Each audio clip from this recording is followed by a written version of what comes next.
agora que o Jonathan entregou o TCC dele, está se formando, não se formou ainda, mas já tá com um pezinho já na formatura. Vocês vão ver o Jonathan mais frequente nesse púlpito. O Senhor tem levantado pessoas e capacitado pessoas a pregar o Evangelho. Porque não é sobre um pregador, mas é sobre Jesus. E a gente se alegra com a vida do Jonathan, pela disponibilidade dele de aprender, de crescer teologicamente e poder compartilhar isso no púlpito dessa igreja também. Amém? Você pode estender suas mãos para cá para a gente orar pelo Jonathan? Senhor, usa a vida do teu servo poderosamente, Deus. Que as convicções que existem no coração dele se tornem palavra, espírito e vida, Deus, para abençoar o teu povo, para alimentar o teu rebanho, Jesus, e edificar a tua igreja. Em nome de Jesus, capacita ele, Senhor, enche ele do teu Espírito Santo. E para que do interior dele, Senhor, jorrem rios de água viva, Deus, para saciar a sede daqueles que necessitam de ti, Deus, nessa noite. Em nome de Jesus, amém, amém e amém.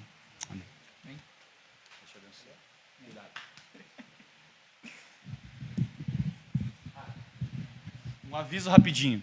A Pamela vai ficar com as crianças, então as crianças podem ir lá para a salinha, que hoje a gente vai ter uma professora que vai cuidar dos nossos filhos, a gente vai fazer essa experiência. E obrigado, Pamela, pela disponibilidade. Vamos à palavra. Bem. Obrigado.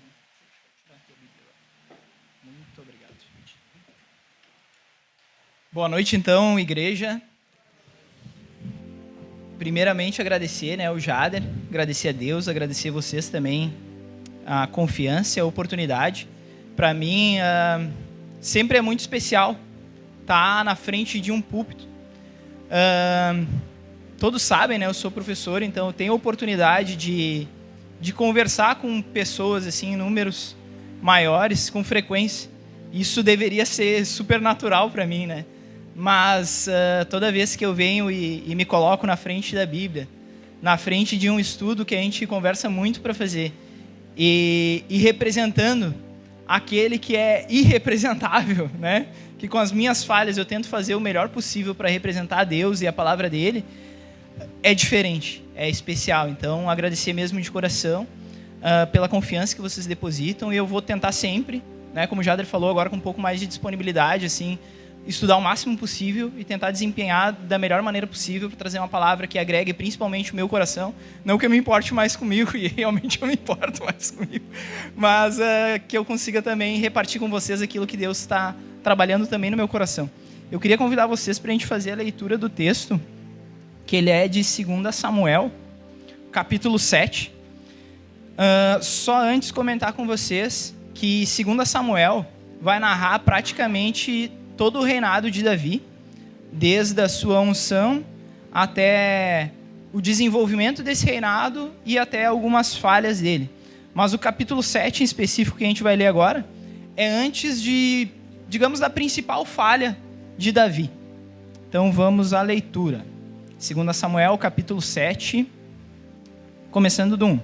E aconteceu que, quando o rei Davi já morava em seu palácio, pois o Senhor lhe tinha dado descanso de todos os inimigos ao seu redor, o rei disse ao profeta Natã: Veja, estou morando num palácio feito de cedro, mas a arca de Deus se encontra numa tenda. Então Natã disse ao rei: Vá e faça tudo o que estiver em seu coração, porque o Senhor está com você. Porém, naquela mesma noite, a palavra do Senhor veio a Natã dizendo: Vai e diga ao servo Davi, assim diz o Senhor: Você quer dedicar um templo para a minha habitação? Desde o dia em que tirei os filhos de Israel do Egito até o dia de hoje, não habitei em nenhum templo, mas tenho andado em tenda e em tabernáculo. Em todos os lugares em que andei, com todos os filhos de Israel, por acaso falei alguma palavra com qualquer das suas tribos, a quem mandei apacentar o meu povo de Israel, dizendo: Por que vocês não construíram um templo de cedro para mim? Agora diga ao meu servo Davi, assim diz o Senhor dos Exércitos: Eu tirei vocês das pastagens e do trabalho de andar atrás das ovelhas, para que você fosse príncipe sobre o meu povo, sobre Israel. Estive com você por onde quer que você andou, e eliminei todos os seus inimigos diante de você. Engrandecerei o seu nome, como só os grandes têm na terra. Prepararei um lugar para o meu povo, para Israel, e o plantarei para que habite no seu lugar, e não seja mais perturbado, e jamais os filhos da perversidade o afligirão como no passado. Desde o dia em que mandei que houvesse juízes sobre o meu povo de Israel, eu lhe darei descanso de todos os seus inimigos. O Senhor também lhe faz saber que ele, o Senhor, fará uma casa para você. Quando seus dias se completarem e você descansar com seus pais, então farei surgir depois de você o seu descendente, que procederá de você, e estabelecerei o seu reino. Este edificará um templo ao meu nome, e eu estabelecerei para sempre o trono do seu reino. Eu lhe serei por pai, e ele me será por filho. Se vier a transgredir, eu o castigarei com varas de homens e com açoites de filhos de homens. Mas a minha misericórdia não se afastará dele, como a retirei de Saul, a quem tirei diante de você. Quanto a você, a sua casa e o seu reino serão firmados para sempre diante de mim. O seu trono será estabelecido para sempre. Segundo todas essas palavras e conforme toda essa visão, assim Natã falou a Davi. Então o rei Davi se pôs diante do Senhor e disse: Quem sou eu, Senhor Deus? E qual é a minha casa para que me tenhas trazido até aqui? E como se isso ainda fosse pouco aos teus olhos, Senhor Deus, também falaste a respeito da casa do teu servo para tempos distantes. E isso é instrução para toda a humanidade, ó Senhor Deus. Que mais ainda te poderá dizer Davi, pois tu conheces bem o teu servo, ó Senhor Deus. Por causa da tua palavra e segundo o teu coração, fizeste toda essa grandeza, dando a conhecer a teu servo. Portanto, grandioso és tu, ó Senhor Deus. Porque não há ninguém semelhante a ti, não há outro Deus além de ti, segundo tudo que nós mesmos temos ouvido. Quem há como o teu povo, como Israel, gente única na terra, a quem Deus foi resgatar para ser o seu povo? Fizeste para ti mesmo um nome e fizeste por teu povo essas grandes e tremendas coisas, para a tua terra diante do teu povo, que regaste do Egito, desterrando as nações e os seus deuses. Estabeleceste o teu povo de Israel por teu povo para sempre, e tu, ó Senhor, te fizeste o seu Deus. E agora, Senhor Deus, quanto a essa palavra que disseste a respeito do teu servo e a respeito da sua casa, confirma-a para sempre, e faze como falaste. Seja para sempre engrandecido o teu nome, e que se siga: o Senhor dos exércitos é Deus sobre Israel, e a casa de Davi teu servo será estabelecida diante de ti. Pois tu, ó Senhor dos exércitos, Deus de Israel, fizeste ao teu servo essa revelação, dizendo: edificarei uma casa para você. Por isso teu servo se animou para trazer-te esta oração. Agora, pois, ó Senhor Deus, tu mesmo és Deus, e as tuas palavras são verdade, e tens prometido ao teu servo este bem. Queiras agora abençoar a casa do teu servo, a fim de permanecer para sempre diante de ti, pois tu, ó Senhor Deus, o disseste, e com a tua bênção a casa do teu servo será abençoada para sempre. Amém? Texto longo, né? Podem se sentar, por favor.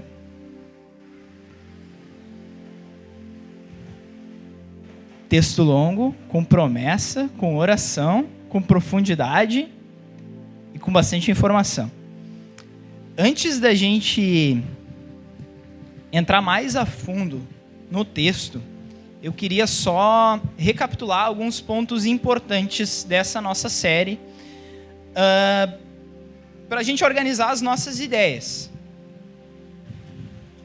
Primeiro, a nossa série: que tipo de Jesus esperamos no Natal? O Natal está chegando. Com o Natal chegando, muitas pessoas ficam num clima, numa euforia, numa empolgação, num amor, numa lembrança daquele parente que não vê há muito tempo. E parece que tudo é lindo, está tudo certo, estou empolgado. Natal é tempo de festa, de empolgação, final do ano chegando, novidade. Ainda mais assim, esse ano que a gente está vivendo, que a gente vê um verão um pouco, pelo menos para mim, parece mais forte do que alguns que passaram. A gente vê também a gente pegando um primeiro ano praticamente primeiro ano, depois de todo aquele tempo de pandemia, então muito lugar voltando àquele real normal, né? Que a gente dizia que ia ser um novo normal, mas que para mim é o normal que era antes. E a gente começa a ver de novo esse normal, as coisas abrindo, recebendo as pessoas, e muita gente fica empolgado com essa normalidade. Porém, em contrapartida, tem muitas pessoas que são acometidas por um certo desconforto. E por incrível que pareça, a gente às vezes não nota isso, mas tem uma pesquisa que se chama Perspectives in Psychiatric Care, que são perspectivas de atendimentos psiquiátricos que os Estados Unidos faz desde 1975, que alerta que mais da metade da população sofre ou não passa ileso por esses períodos de temporada de feriados, principalmente do Natal, né, os holiday seasons. Ou seja, muita gente sente tristeza, muita gente se sente desapontado. Existe um grau grande de dor emocional. Isso está totalmente relacionado com o quê? Com expectativa. O Natal gera muita expectativa. Eu não quero separar, não quero segregar grupos, mas vamos pensar assim, as pessoas não cristãs que não têm conhecimento da palavra de Deus, do poder sobrenatural de Deus, a expectativa muitas vezes está num presente, está num parente que pode chegar no Natal, está numa briga mal resolvida que pode ser resolvida no Natal. Gera uma expectativa nisso. Para nós cristãos também geram algumas expectativas, algumas coerentes e outras nem tanto. A gente pode gerar algumas expectativas, por exemplo, que Deus vai descer como um raio agora e resolver todos os meus problemas. Sendo que muitas vezes, na verdade, Ele está colocando alguns problemas para trabalhar na minha vida e para que eu consiga administrar eles. Mas a gente vai evoluir ainda essa ideia. E para a gente começar a entender todas essas questões e questionamentos, primeiro recapitular a nossa série de pregações. E junto com essa recapitulação, eu queria criar junto com vocês assim, uma linha temporal de algumas figuras importantes, digamos, de reinado durante o Antigo Testamento. Pensando primeiro em Adão. Adão foi o primeiro representante de Deus para governar a criação. Então ele foi o primeiro, ele foi o pioneiro dessa linha de governança. E ele falhou. Todos sabem, né, que Adão falhou. Depois, Abraão. Abraão também foi outro grande homem da nossa narrativa do Antigo Testamento. Foi um governador patriarcal. Foi aquele que governou a família, aquele que foi o responsável por um governo hereditário, por um governo sobre a sua parentela. Também houveram falhas. E agora entrando na recapitulação da nossa série de pregações. O Jader trouxe como sacerdote, né? Jesus como sacerdote, ou sacerdote como da ordem de Melquisedeque. Acho que era esse o título. Quando o Jader falou que Jesus era um sacerdote como Melquisedeque, a gente viu que Melquisedeque era tão grande quanto Abraão, até porque Abraão entregava dízimos para ele e dependia da bênção, ou solicitava, e era Melquisedeque que abençoava Abraão. Isso a gente vê em Hebreus, né, capítulo 7. Depois o Lucas, domingo passado, nos trouxe a ideia de que Jesus é um profeta maior do que Moisés. Era isso, né, Lucas? E a gente sabe que Moisés foi sim um grande profeta, o maior dos profetas, né? Ele tem esse título. Aquele que falou em nome de Deus, que exerceu um governo como representante de Deus para libertar o povo do Egito. Ele teve uma representação de governo muito grande sobre um povo. Mas mesmo em meio a toda aquela murmuração que a gente sabe que o povo teve, ele teve uma espécie de reinado sobre o povo. Ele teve que lidar com aquela impaciência do povo. Ele recebeu depois os 10 mandamentos diretamente de Deus, seguiu direcionando, teve paciência, posta à prova outras vezes, até chegar a um ponto em que ele também falhou. Ele também teve algumas falhas em fé, em devoção com Deus, e chegou a ponto até dele não poder ver a Canaã, que era a cidade prometida, a terra prometida. E o crescimento da comunidade, então, foi a principal causa para essa falta de governança, ou ele perder essa autoridade, essa certa governança. Isso tudo foi impressionante para nós, porque se levantaram alguns governantes, a gente vê assim, um crescimento exponencial de governo, de liderança, mas depois a gente vê uma queda que muitas vezes para nós pode ser até frustrante. A ideia dessa recapitulação que eu fiz agora, essa linha de pensamento que a gente conseguiu criar, é só para perceber que mesmo esses reinados avançando, chega um tempo, passando depois, mais para frente, a gente pulando alguns, eu não vou citar todos esses grandes nomes, mas chega um tempo em que o povo já não tinha mais uma liderança tão bem estabelecida, tão bem fundamentada, tão bem como a gente viu nos chamados que Deus tem, por exemplo, para Moisés, sarça ardente, outros milagres que acontecem, outros grandes eventos que acontecem que evidenciam muito bem quem é o chamado escolhido por Deus. A gente percebe que após esse período chega um tempo que o povo estava na Terra Prometida, ou seja, tinha um lugar para viver, mas eles não tinham um governante visível, que tanto eles ansiavam. Até existiam alguns anciãos, que exerciam pequena liderança de alguns grupos, mas sempre cediam à pressão do povo. Sempre o povo queria ver alguém à frente, sempre queria ter um personagem, sempre queria ter uma caracterização física de liderança. Nessa busca insaciável por uma coisa chamada reino. Essa era a maior busca do povo, a busca pelo reino. Mas para que exista um reino, é necessário um rei. Essa é o fundamento principal do reino. Precisa existir um rei. O problema é que o povo não se contentava que já existia um rei nesse reino, que era Deus. Era simplesmente, claro, eu vou falar simplesmente, mas a gente até hoje não entende isso. Mas era simplesmente perceber que o dono desse reino é Deus. Deus era soberano sobre todas as coisas e sobre todo o seu povo. Mas, pelo contrário, eles queriam um rei como os pagãos. Já haviam outras comunidades pagãs que possuíam um rei lá, que muitas vezes, por exemplo, no Egito, quando se tinha um rei, um faraó, ele era considerado o deus daquele povo. Isso erroneamente. E o povo de Deus começou a procurar por isso, a querer ter um rei visível. E será que era só um rei que eles queriam ou era um deus também visível? Talvez a gente fique nesse impasse até hoje. E Deus permitiu que se levantasse vários durante todo o livro de Juízes. Vários líderes durante o livro de Juízes. Principalmente para resolver situações de guerras. Então eram líderes muito mais figuras de poder, de organização bélica, de guerra, de exército, do que influência espiritual e religiosa. Muitas vezes era um líder influente entre o povo, mas que não era influente em profundidade, em conhecimento real das pessoas. Muitas vezes era um líder que ele conhecia os números matemáticos e organizativos, mas ele não conhecia qual era o grau de intimidade do povo para com Deus. Então, levantou-se líderes, mas a gente vê que durante o livro de Juízes, e essa é uma leitura também que eu recomendo, que foi bem interessante para mim, que eu refiz essa leitura e percebi que é justamente uma coisa que eu conversava com o Jader e com o Lucas. Se ergue um líder e logo em seguida, frustração. Se ergue outro líder e em seguida, frustração.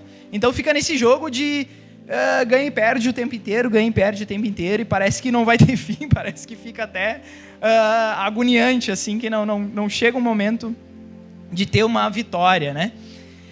Até que Samuel cede realmente ao povo. Samuel era uma pessoa influente entre o povo e ele cede realmente ao povo e unge Saul como o primeiro rei da nação de Israel. Então seria um rei geral, digamos assim, denominado, né? Então tem alguns teólogos que trazem um título para Saul como o rei segundo o coração do povo.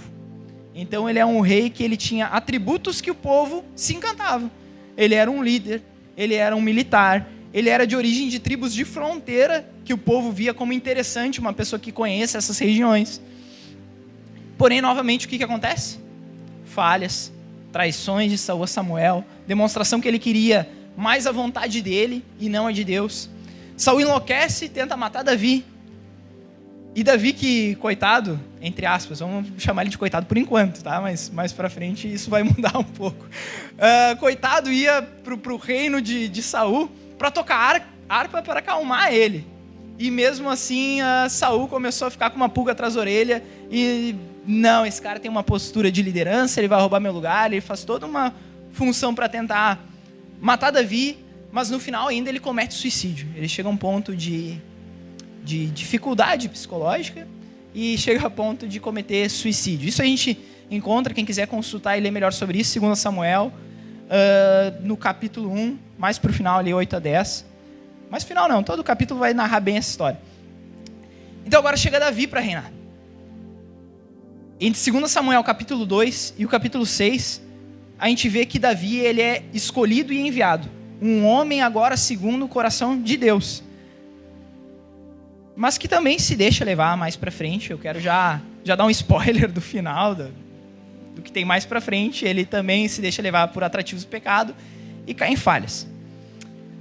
Uma outra leitura que eu queria incluir nessa pregação é de Juízes, capítulo 17, verso 6.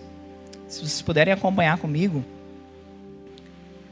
Só para complementar um pouco essa visão de que houve um tempo e que não havia rei em Israel e como que era o caos que tomava conta daquele tempo. Então, claro, aqui eu já cheguei nessa linha que a gente está construindo junto de tempo, já lá em Davi. Mas vamos voltar um pouquinho só para trás e fazer essa leitura que eu acho importante, que vai marcar para nós. Diz assim a palavra de Deus em Juízes, capítulo 17, verso 6. Naqueles dias não havia rei em Israel, cada um fazia o que achava certo. O que a gente entende por cada um fazia o que achava certo? Olha só, eu tive a oportunidade nessa semana de fazer algumas atividades chamadas brainstorm, que são tempestades de ideias. Isso eu faço com alguns grupos, assim, em torno de 40 pessoas, são os alunos lá do Senai. Sobre uma atividade que eles têm muito conhecimento técnico. Muito conhecimento e existem 2 ou 3 respostas certas. Não digo certas, algumas são melhores em certas opiniões. Eu divido eles em 4 grupos. Divido eles em 4 grupos de aproximadamente 10 pessoas. E o que acontece é que, depois desse brainstorm, eles acham que cada um vai fazer a sua atividade. Mas a ideia depois é eu reunir esses 4 grupos e fazer um outro grande debate para a gente definir uma ideia.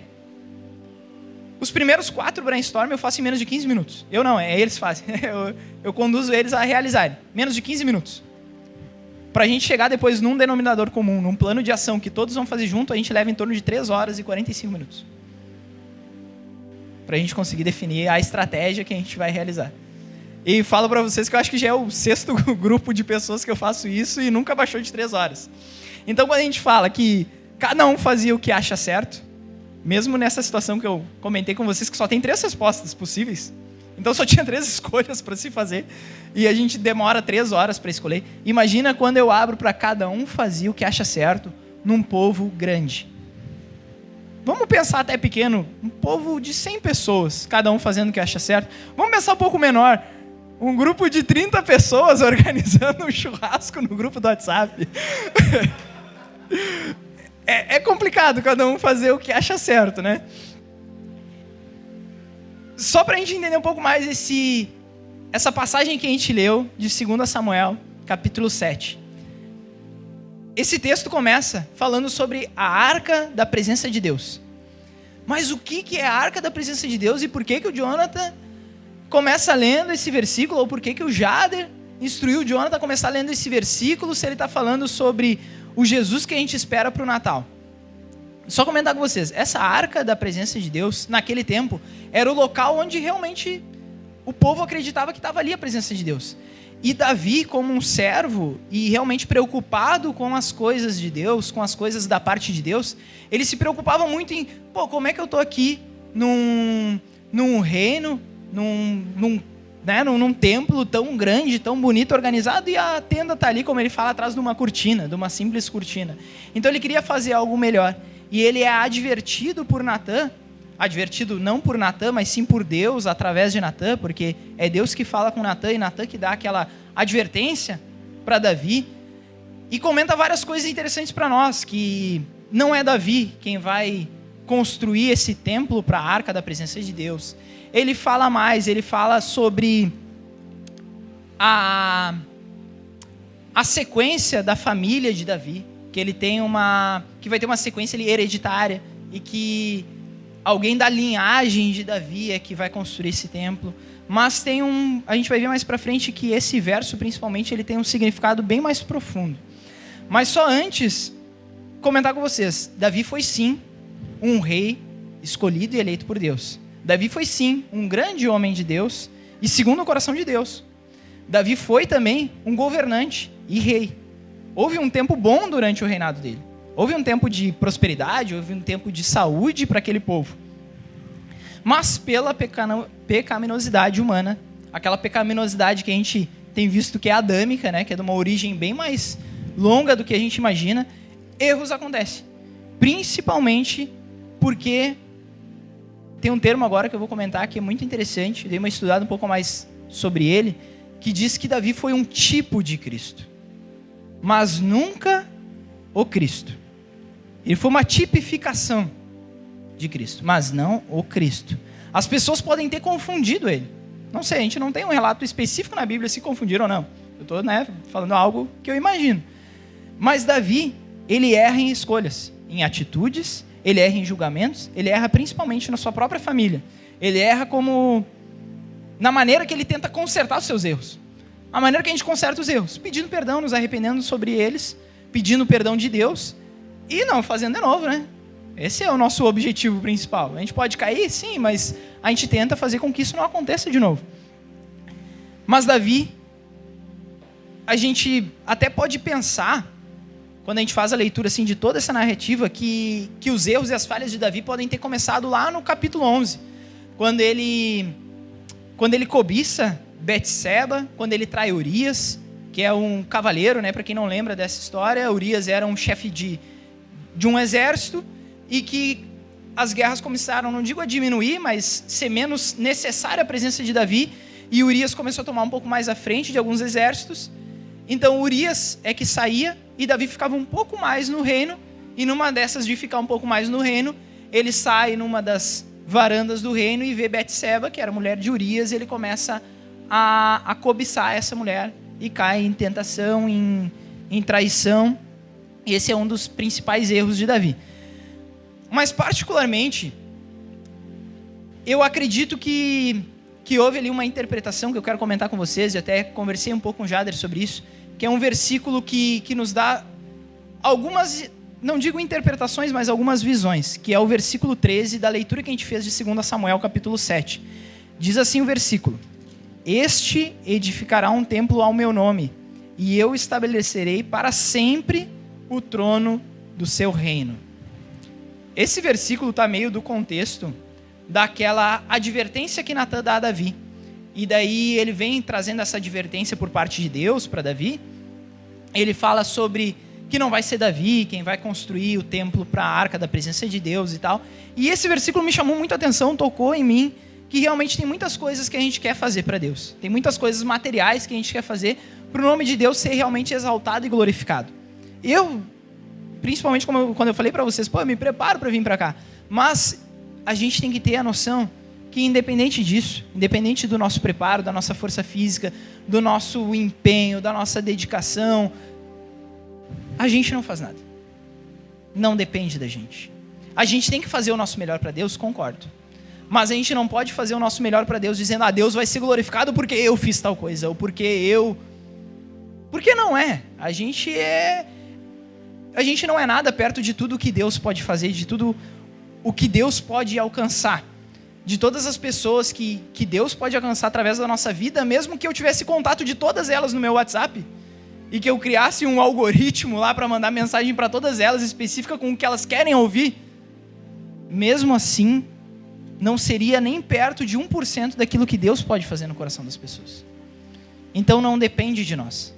A gente tem sim que se dedicar, a gente tem sim que fazer o nosso melhor, mas com a consciência de que não depende de nós. E Davi pode sim ter focado bastante na questão da arca da presença de Deus. Mas ele se importava e estava disposto a cuidar muito bem da representação de Deus. Só que tem um detalhe ali que é muito marcante nesse versículo, que é o para sempre. Davi até tem vários salmos messiânicos, que indicam que vai vir o Messias, que tem uma promessa, que há alguém maior que ele crê nisso e ele entende que ele não é o maior, ele até escreve sobre isso e escreve muito bem. Porém, mesmo com toda essa devoção, mesmo com toda essa dedicação, entendimento, ele consegue até entender a importância e o poder e a altura de Deus. Ele pode ter uma fé verdadeira em várias trajetórias, porém ele tem uma coisa humana que é a possibilidade de pecar. Existe nele e em nós essa possibilidade. A gente tenta lutar contra ela. A gente tenta e a gente cada vez aprende mais a como lidar. Mas essa possibilidade ela está instalada na nossa carne. E a gente tem que cada vez mais desinstalar ela. Mas é como um vírus, né? A gente tira o vírus e daqui a pouco ele está lá de novo, né? E a gente tem que ir lá e passar um antivírus de novo para remover e daqui a pouco ele surge de novo. E assim a gente vai nessa constante. E Davi, ele mesmo com essa fé, ele foi um grande rei, mas mesmo assim ele falhou. Talvez o povo precisasse de alguém mais sábio do que Davi. Então Deus vai lá e dá para o povo Salomão, o filho de Davi com Betseba, né? A gente está avançando nessa trajetória que a gente está construindo junto. A Bíblia diz que a sabedoria de Salomão ultrapassava de todas as outras pessoas da época. Isso está narrado em 1 Reis 4, 29 e 30. Com a sabedoria, Salomão levou o reino de Israel ao ápice da prosperidade. Teve uma relevância muito grande o reinado dele. Salomão também construiu o templo do Senhor. Foi Salomão o que digamos, concluiu essa missão que estava dentro da advertência lá dada a Davi. E diversas cidades também foram tomadas e construídas por Salomão. Tudo ia bem. Tudo certo. E de novo, o pecado. De novo, esse vilão da nossa história. Que mesmo com a sabedoria de Salomão, ele acabou pecando em tomar várias esposas para si, o que era proibido já lá na lei que a gente vê em Deuteronômio 17:17. Essas mulheres influenciaram Salomão e ele desviou seu coração e passou a adorar outros deuses. Então, de novo, houve falha. De novo, houve queda por parte do ser humano. Aquela queda que a gente vê lá, desde a origem, desde a criação, essa queda ela vem constantemente acontecendo. Mesmo com líderes sábios, mesmo com líderes imponentes militarmente, mesmo com líderes que eram do coração de Deus, mesmo com líderes profetas, mesmo com líderes sacerdotes, a gente vê que esse erro, essa falha voltava a acontecer.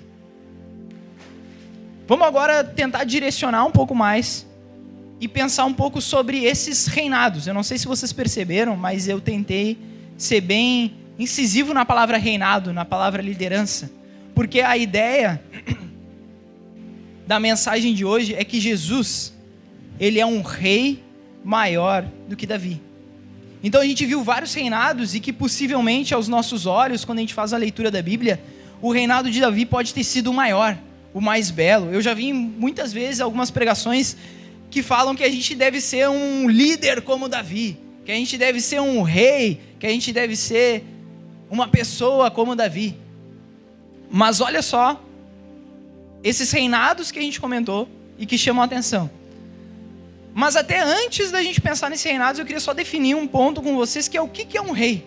Como é que a gente está falando de reinado, de liderança, de governança, se a gente não tem um entendimento bem do que é um rei?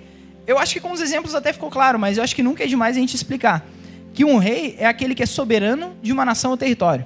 No mundo antigo, essa coroa, esse reinado, ele vinha muitas vezes hereditário. Eu até comentei que no Egito e em algumas outras regiões também, como Edom, Moab, Midian, o rei era considerado também um deus. As pessoas precisavam se prostrar a esse rei, precisavam adorar esse rei como um deus. E agora que a gente entende, então, o que é um rei, com os exemplos e com mais esses detalhes, eu queria pedir a participação de vocês. De me falar, levantar alguma característica de um rei bom. Quando a gente fala em rei, sabendo o que é um rei, qual é uma característica de um rei bom? Quem poderia me dizer alguma? Liderança. Legal. Hã? Justiça. Beleza. Tem mais alguma aí? Dou-lhe uma. Hã? Misericordioso. Boa. Honestidade. Poderia ser uma também, né? Então, honestidade, misericórdia, liderança, justiça. sabedoria. São atributos, são características de um rei bom, né? E agora características de um rei ruim. Alguém poderia me dizer uma?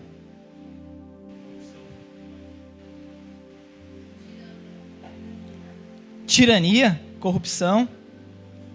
Vamos pegar o contrário das que a gente levantou? Desonestidade. Contrário da liderança, a omissão.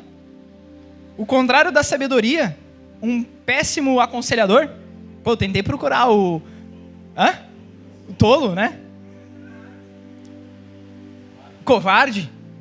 A injustiça, aquele que comete injustiça, são características de um rei ruim. Então a gente sabe agora o que é um rei, o que é um rei bom, o que é um rei ruim, como que foram os reinados principais, não todos, senão a gente ia ficar aqui, eu acho que virar a noite e ir na vigília, mas principalmente se a gente entrasse em Juízes, acho que a gente ia virar a noite aí. Mas a gente percebe então que existiram reinados e que eles pareciam bons, mas acabaram por sendo falhos.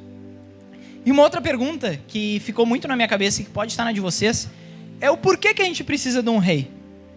E eu acho que aquele verso que eu trouxe de Juízes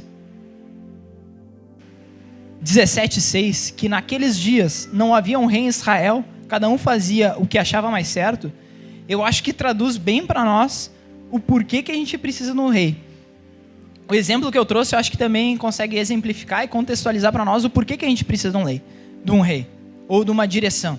Porque hoje a gente não vive aqui no Brasil, pelo menos numa monarquia, não existe um rei. Mas a gente precisa sim de uma liderança, a gente precisa sim de exemplos, a gente precisa sim de organização. E o que alguns homens, inspirados por Deus e permitidos por Deus, eles devem fazer, e às vezes, muitas delas são até abençoadas para fazer esse papel de liderança. E o povo também é abençoado com a obediência, muitas vezes, dessas lideranças. E para a gente perceber mais a nossa realidade, o nosso ano foi um ano de escolhas de lideranças, não foi? A gente teve a possibilidade de escolher, ao mínimo, o nosso chefe de governo. Não é verdade? E, de novo, ficou muito claro para nós que existem pensamentos diferentes. A sociedade se dividiu praticamente em dois grupos. Uma parte que queria um governo e outra parte que queria outro. Isso não está errado. São gostos e preferências que as pessoas vão criando, que até aí não está errado. Quando a gente fala em gosto e preferência, ou quando a gente pensa em organização, quando a gente pensa em metodologia, até aí está tudo certo. Cada pessoa vai ter uma visão, muitas vezes, diferente da outra. O detalhe é, será que a nossa expectativa de vida, e quando eu falo expectativa de vida, não é aquele dado do IBGE de até quantos anos a gente vive, né? Não é essa expectativa que eu estou falando. A nossa expectativa de uma vida saudável, principalmente com Deus e para com as coisas do reino, não pode estar numa escolha política. Uma outra coisa que aconteceu no nosso ano que pode ter levantado uma expectativa foi a Copa do Mundo. Agora mexi num vespeiro aqui, né? Mexi num vespeiro, ainda mais hoje com os argentinos aí que são nossos arquirrival, né? Mas vamos lá. Podem ter colocado expectativa em algum jogador. Eu coloquei expectativa em jogador do Brasil. Mas não expectativa de vida. Eu consegui me manter ali na linha e não chegar a expectativa de vida para aquele jogador. E daí surge um outro lá que mete um gol de voleio, né? Daí teve uma galera que migrou de expectativa também para outro, né? Beleza, pode a gente ter colocado expectativa de uma vitória, de uma Copa nesse jogador? Pode. Mas, de novo, onde é que está a cautela que a gente tem que ter? E o cuidado? A expectativa de vida. A minha expectativa não pode estar que eu vou ser mais feliz, mais bem-sucedido, que eu vou ser mais cristão, ou que eu vou ser mais feliz por causa da vitória de uma Copa do Mundo. Claro que ia ser bom ganhar um Hexa. Claro que ia. Mas isso, será que ia mudar a minha relação para com Deus? Eu ter perdido, como brasileiro, uma Copa do Mundo, muda a minha relação para Deus? Senão, depois do 7-1 contra a Alemanha, não era para ter igreja.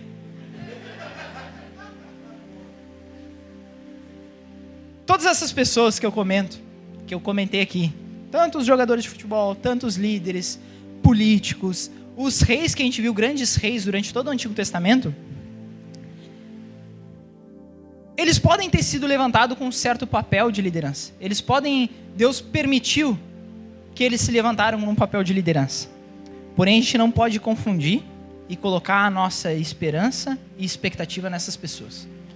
A gente pode se colocar debaixo dessa liderança. A gente pode se colocar debaixo de um exemplo, de uma referência, para uma vida cotidiana, né? De coisas que dão certo, coisas que dão errado.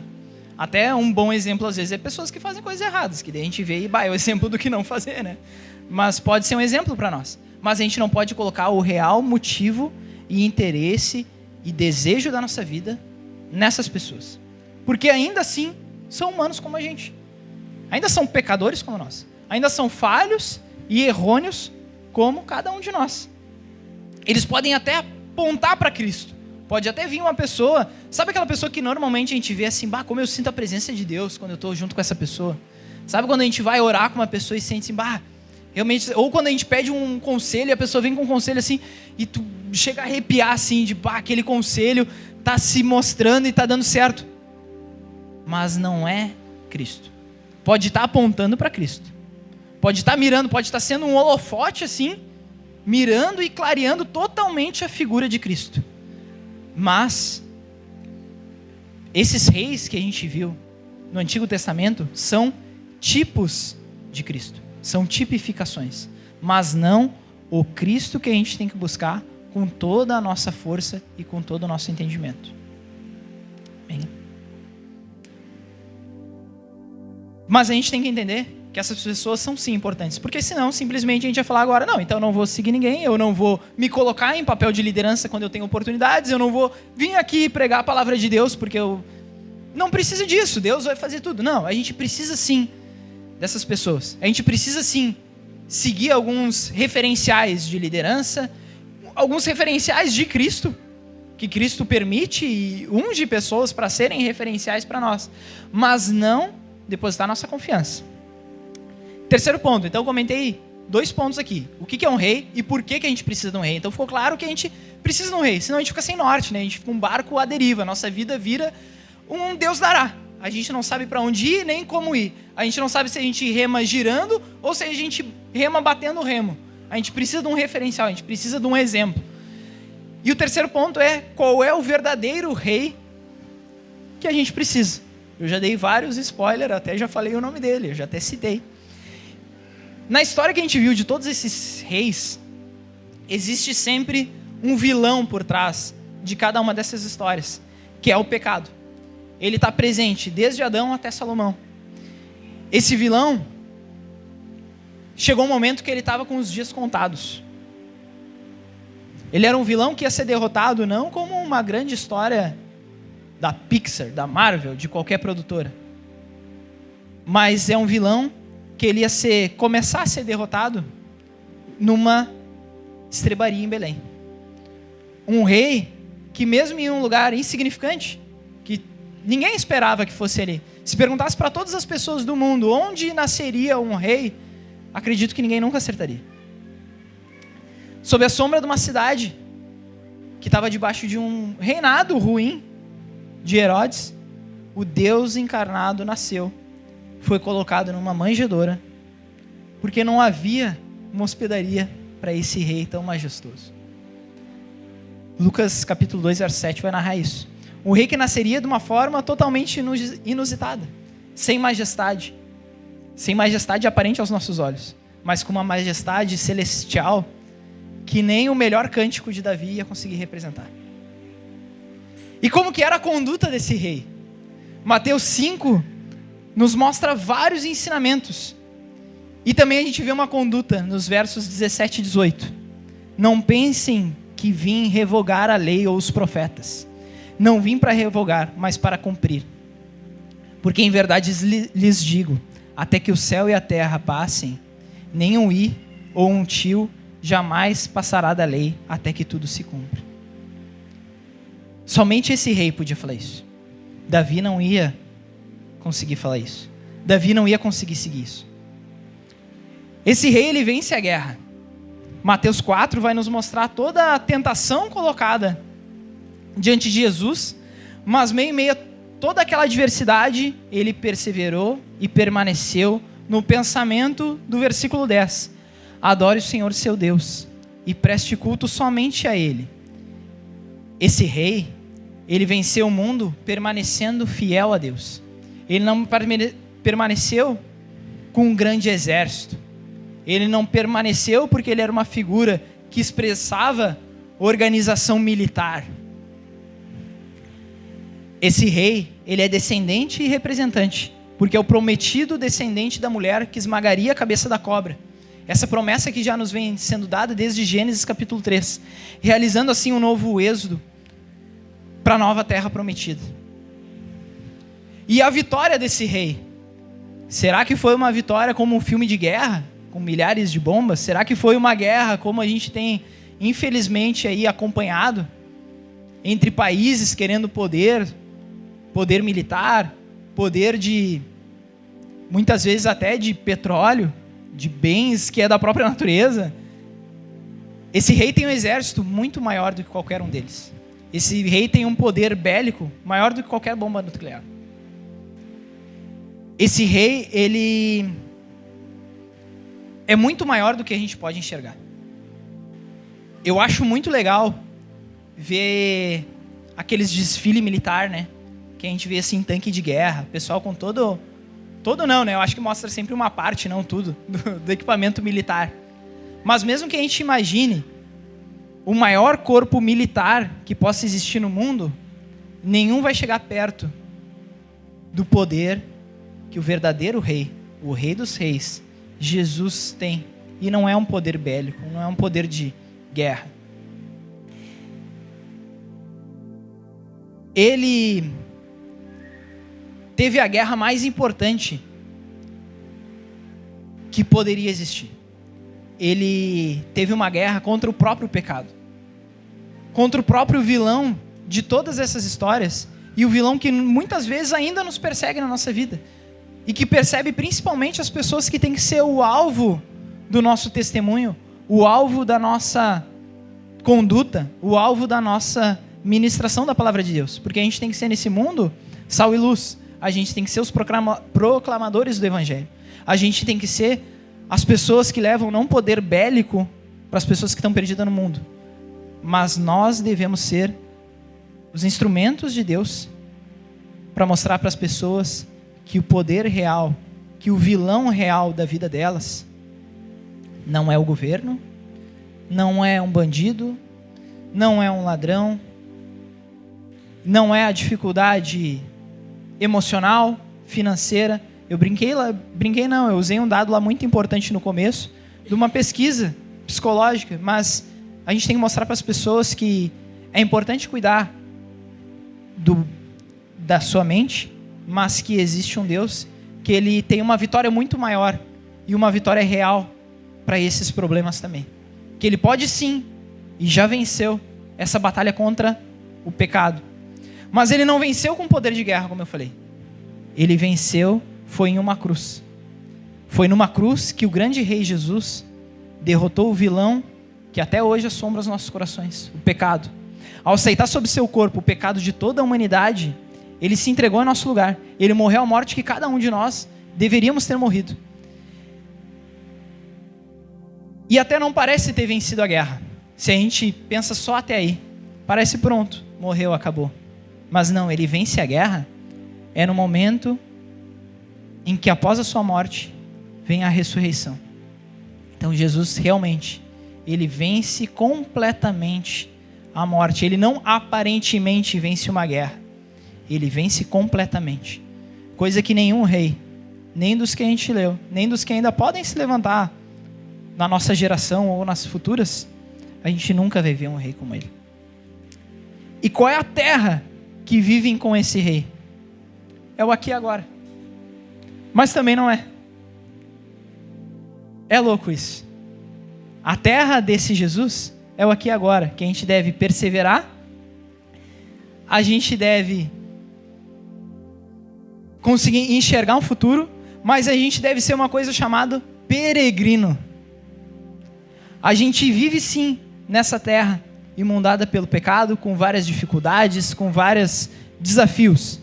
A gente tem sim que morar num país e nos submeter a leis e lideranças humanas e terrenas. Mesmo sabendo que o nosso lugar é outro. Mesmo sabendo que a nossa terra é uma terra prometida. Mesmo sabendo que o reinado que a gente está seguindo, com o nosso coração, ele não é esse reinado daqui. Ele não é esse governo daqui. Por melhor ou pior que a gente ache que seja. O nosso reinado, a nossa expectativa de como nos portar, não vai depender desse reinado. A Jéssica uma vez me fez uma provocação, a gente estava falando sobre a Bíblia e leitura da Bíblia, e ela me fez uma provocação da seguinte maneira.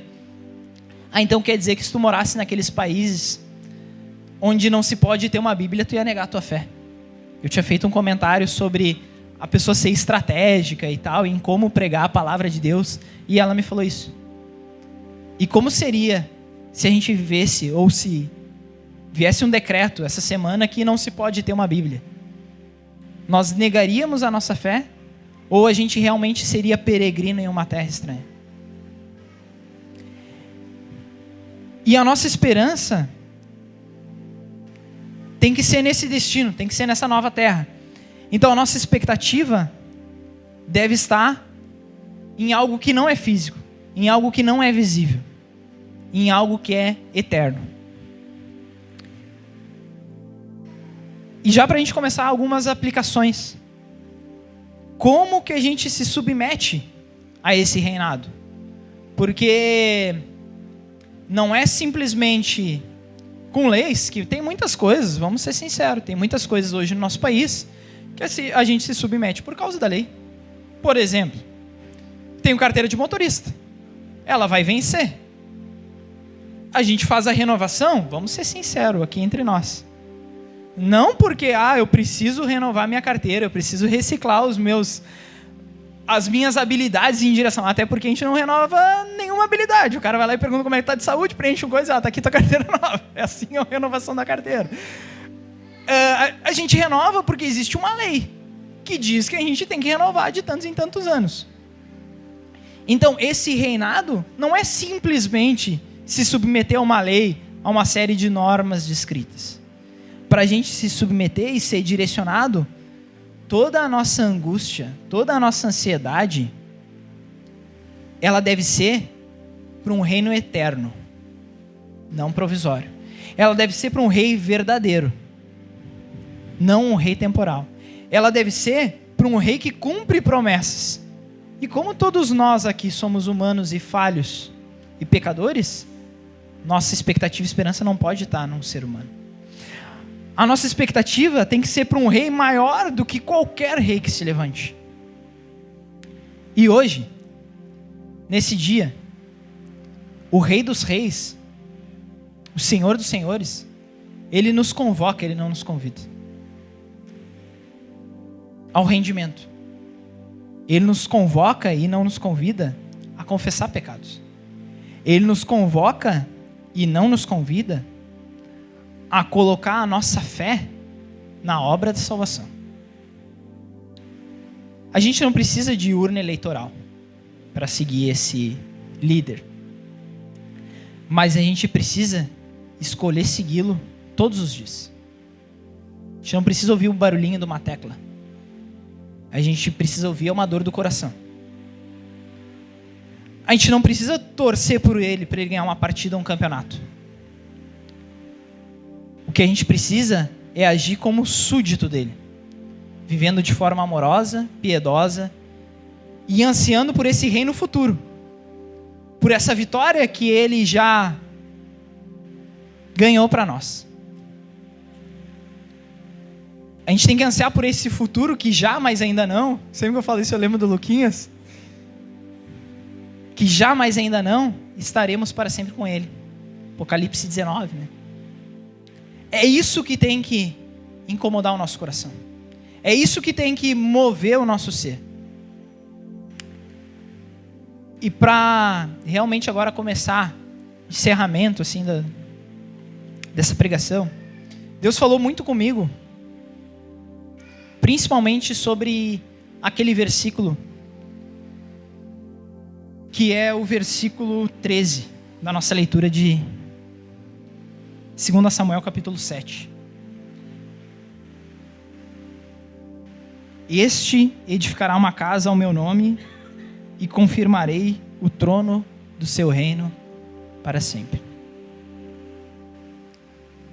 É importante, sim, que a gente siga alguns referenciais. Mas eterno só existe um reinado que é eterno. Por mais que a gente levante, eu entendo um pouquinho de materiais, e titânio é um dos materiais mais resistentes do planeta. E mesmo que a gente levante uma muralha de titânio, ela não vai ser eterna. Todo mundo acha que o cobre é inoxidável, que o aço inoxidável é inoxidável. Não é, é uma mentira, tá? O aço inoxidável não é inoxidável, ele oxida sim. Não existe nada eterno desse mundo que a gente possa fazer com as nossas mãos. Tudo que é eterno depende exclusivamente de Deus. E pensando nisso, eu queria fazer algumas provocações, principalmente para mim. Mas eu quero compartilhar com vocês também. O que será que tem reinado em nosso coração? Será que o que tem reinado em nosso coração é eterno? Ou é a luxúria? Ou são poderes? Ou bens? Influência? Família? Amor carnal? Quem é o rei que deve estar à frente desse reinado do nosso coração? O cego de Bartimeu, por exemplo, mesmo não enxergando fisicamente, ele conseguiu ver com esperança e com o coração que Jesus é o rei. Ele chama Jesus, ele clama por Jesus. O reino do Rei dos Reis, Jesus, o Filho do próprio Deus, está sendo seguido pelo nosso coração.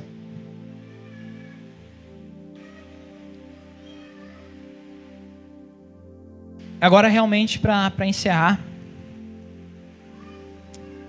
o culto está acabando. Né? Acredito que eu já devo ter falado umas 2, 3 horas aí, acho que eu me passei um pouco. Mas a gente está chegando no final do culto. Teve ensinamento, eu aprendi muita coisa com o estudo, e até hoje mesmo, agora aqui, Deus já tocou em algumas coisas diferentes no meu coração. Mas, assim como Ele tocou no meu coração, Ele pode ter tocado no de vocês também em algum ponto. Ele pode ter recomeçado a reinar, um reinado que Ele já tinha uma vez tocado no teu coração, mas que esse reinado, a gente desviou desse reinado por algum momento ou por alguma situação. Ou talvez Deus tenha conseguido, em partes, te convencer de que esse reinado é importante para a tua vida. Ou melhor, Deus pode ter realmente reinado totalmente, verdadeiramente no teu coração nessa noite. Mas o detalhe da aplicação que eu quero chegar: quanto tempo a gente vai continuar se submetendo a esse reinado e a essa autoridade na nossa vida? Ou de todos os reinados que vão aparecer amanhã, hoje mesmo, indo para casa, vão se levantar outros reis na nossa frente. Diversos deles vão se levantar para a nossa vida, hoje, amanhã, até o próximo domingo. Cada esquina que a gente cruzar até a nossa casa, se levantam outras possibilidades de reinados que a gente pode se deixar levar e ser liderado, ser influenciado por outro tipo de reinado. E a pergunta, a provocação que fica é: quanto tempo ou quantas esquinas vai durar o reinado de Deus na tua e na minha vida? O ano de 2022, será que foi Cristo o rei sobre as nossas vidas? Ou foi aquele caos como de Juízes? Terra de ninguém, Deus dará. Com a chegada do Natal, falei do Natal lá no começo, né? Pra gente tentar encerrar assim um pouco mais com a esperança e a expectativa. Eu sei que doeu, né? Eu brinco com os alunos lá quando eu falo algumas coisas assim: vai doer, mas passa.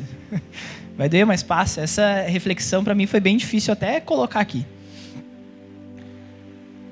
Mas com a chegada do Natal, Será que a gente tem esperado abrir lá um embrulho e ter um amuleto da sorte? Uma cruz que eu boto no pescoço e agora eu sou super cristão, nunca mais peco e falho? Ou a gente consegue não ter expectativa no presente, mas sim expectativa num passado que já nos trouxe uma vitória para um futuro eterno? Essa tem que ser a nossa motivação. Essa tem que ser a nossa expectativa. A gente pensa, não é aquele que muda qualquer situação, não é assim, né? Que a gente às vezes fala, né? Aquele que muda toda e qualquer situação. Na verdade, não. Deus, ele age em toda e qualquer situação. Ele não muda. Tem situação que às vezes a gente pensa assim, Deus muda essa situação. Não, Deus não vai mudar.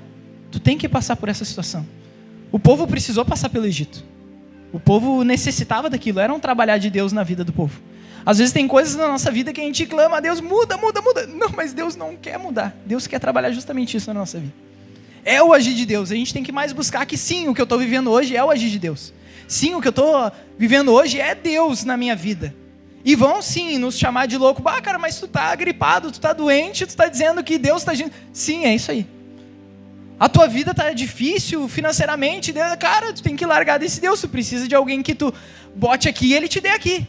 Tipo um depósito, tipo um, né, como é que é, criptomoeda, tu deposita aqui, vem lá. Não é isso que a gente procura, não é isso que a gente anseia. A nossa expectativa, o nosso coração está em algo que não é material, que não é terreno e que não é do agora. É algo que é futuro e eterno. Então tudo sim que acontece na nossa vida é bênção e permissão de Deus. É o agir de Deus todos os dias. A gente tem que aprender a conviver com isso, porém, com a fé, com a expectativa, não terreno, mas sim no soberano governante, no soberano que governe todos os dias na nossa vida. Agora sim eu encerro. Última frase. Tem poucas palavras. 2023. Será esse Cristo o Rei do teu e do meu coração? Posso orar? Vamos orar. Muito obrigado, Senhor Deus. Muito obrigado, Pai. Porque desde o momento, Senhor, que acordamos hoje pela manhã, o Senhor já agiu em nossas vidas. O Senhor já cuidou de vários detalhes, Deus, que não podemos nem imaginar, Senhor. Só o fato de abrirmos os olhos, respirarmos, termos saúde, termos uma cama para dormir. Ou mesmo que não tivemos, Senhor. Mesmo que não tivéssemos, como vimos aqui, o teu agir, ele é até nas coisas que humanamente achamos ruins. O teu agir, Senhor Deus, ele é para mover esperança naquilo que é eterno. Muito obrigado, Deus, porque a tua palavra, Senhor, a tua palavra, ela muda sim, Senhor, todo o nosso entendimento. Por mais que busquemos, Senhor, teorias, por mais que busquemos, Senhor Deus, estudos, por mais que buscamos trabalhos e dedicação em teologia, Deus, o Senhor vai muito mais profundo do que qualquer entendimento humano. O Senhor vai muito mais profundo do que qualquer estudo, do que qualquer ciência, do que qualquer expectativa humana. O Senhor vai na profundidade do nosso ser. O Senhor é o único Rei que realmente pode nos dar a vida eterna. O Senhor é o único Rei que verdadeiramente resolveu o maior dos problemas da humanidade. Muito obrigado, Deus, porque a gente consegue perceber, Pai, o teu cuidado, o teu carinho, o teu zelo em cada detalhe da nossa vida. Obrigado, Pai, porque até aqui o Senhor nos cuidou, o Senhor persevera, Senhor, em soberania, em graça, mesmo sem a gente merecer um pingo, Senhor, da tua dedicação para com as nossas vidas. Mesmo sem sermos merecedores, o Senhor se coloca como nosso Redentor. Obrigado, Senhor, por tudo que o Senhor tem feito em nossas vidas, em nossa família.